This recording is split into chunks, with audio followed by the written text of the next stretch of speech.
Brought to you by Penguin.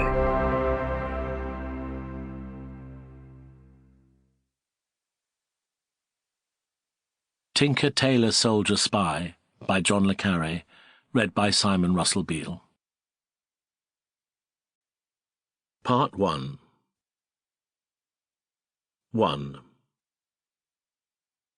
The truth is, if old Major Dover hadn't dropped dead at Taunton races, Jim would never have come to Thursgood's at all.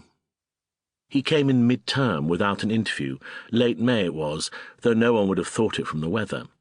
Employed through one of the shiftier agencies specialising in supply teachers for prep schools to hold down old Dover's teaching till someone suitable could be found. A linguist, Thursgood told the common room, a temporary measure, and brushed away his forelock in self-defence. Prideaux. He gave the spelling P-R-I-D.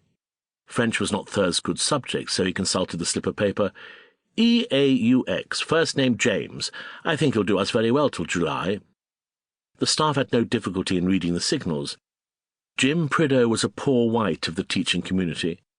He belonged to the same sad bunch as the late Mrs. Loveday, who had a Persian lamb coat and stood in for junior divinity until her cheques bounced, or the late Mr. Maltby, the pianist who had been called from choir practice to help the police with their inquiries, and for all anyone knew was helping them to this day, for Maltby's trunk still lay in the cellar awaiting instructions. Several of the staff, but chiefly Marchbanks, were in favour of opening that trunk. They said it contained notorious missing treasures. Abrahamian's silver-framed picture of his Lebanese mother, for instance, Best Ingram's Swiss Army penknife, and Matron's watch. But Thursgood set his creaseless face resolutely against their entreaties.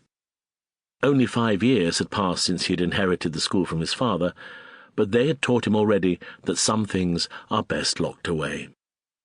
Jim Prideaux arrived on a Friday in a rainstorm. The rain rolled like gun smoke down the brown combes of the Quantocks, then raced across the empty cricket fields into the sandstone of the crumbling facades. He arrived just after lunch, driving an old red Alvis and towing a second-hand caravan that had once been blue. Early afternoons at Thursgood's are a tranquil time, a brief truce in the running fight of each school day. The boys are sent to rest in their dormitories, the staff sit in the common room over coffee, reading newspapers or correcting boys' work. Thursgood reads a novel to his mother.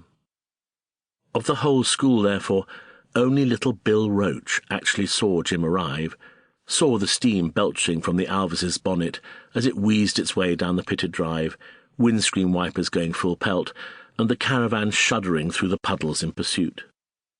Roach was a new boy in those days, and graded dull, if not actually deficient.